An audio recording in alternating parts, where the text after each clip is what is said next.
Hello there and welcome back to the bar. We're about to do our next series, and in this series we're exploring a really interesting dynamic to running programs, projects and change, and that is the importance of the art of selling.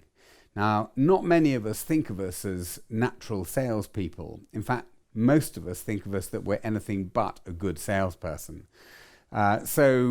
It's sort of an interesting perspective, I think, to look at why it's so important to sell in the context of running portfolios, programs, projects, and running change generally.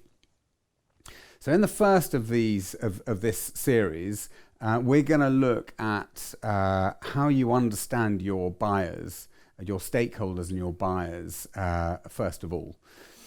So when you're selling a product, one of the things I learned earliest in my career was the importance of understanding who you're selling to. Because if you understand who you're selling to, then you've got a much better chance of positioning what you're selling in the right way so that they actually start to buy it from you rather than you selling it to them.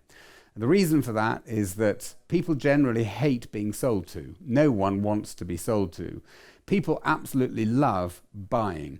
So the art and the skill is in how do you get someone having that feeling that they're in control of the buying process, even though it's quite possible that you're actually in control of selling whatever it is that you're selling. In the world of change, we tend to be selling concepts, change requests. We may need some more budget. We may need more resources.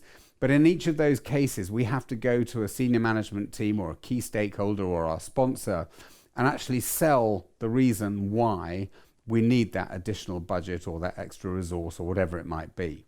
So, first thing we've got to do is understand who we're selling to so that we can pitch it in the right way.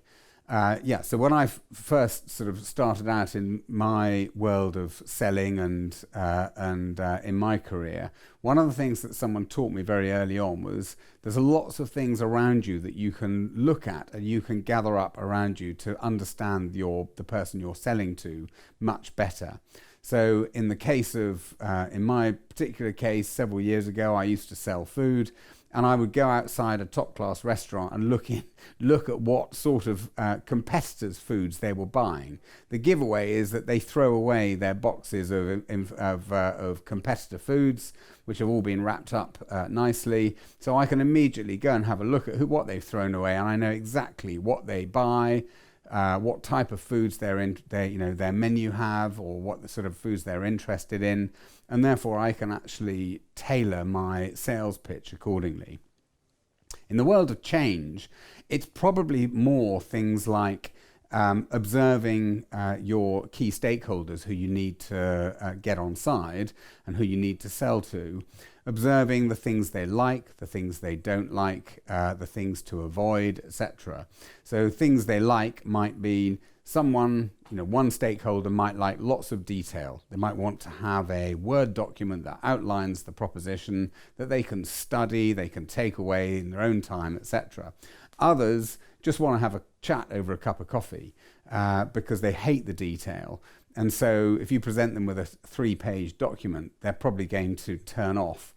Whereas if you go and talk to them about what you need and why you need it, and you do it in 2 minutes, you articulate it clearly, they're more likely to be more interested and more excited by that. The other thing is understanding what motivates them.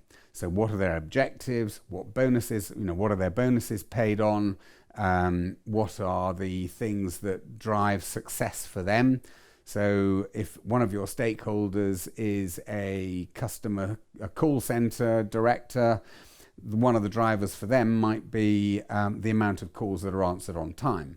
If it's a sales director, it's more likely to be achieving targets, whatever those targets might be. So when you then tailor your pitch, you've got to be in line with essentially what they specifically are interested in. So the final thing is ask them lots of questions that begin with who, why, what, where, and when, because you have to give an answer to those questions. If you ask closed questions like have you achieved your targets this month, they will either say yes or no. if you ask them an open question like, how are you going to achieve your targets next month? They have to give you some form of information. And that's a good way of teasing out of them what they're interested in, what they like, what they don't like, etc. And tailor your pitch to the stakeholder once you understand how they operate. So if you're going in to request some resources, make sure that you've tailored your pitch to the sponsor or the stakeholder who you're dealing with in order to get the most favorable response. So that's my pitch, my snippet for the day in our first bar chat of this series.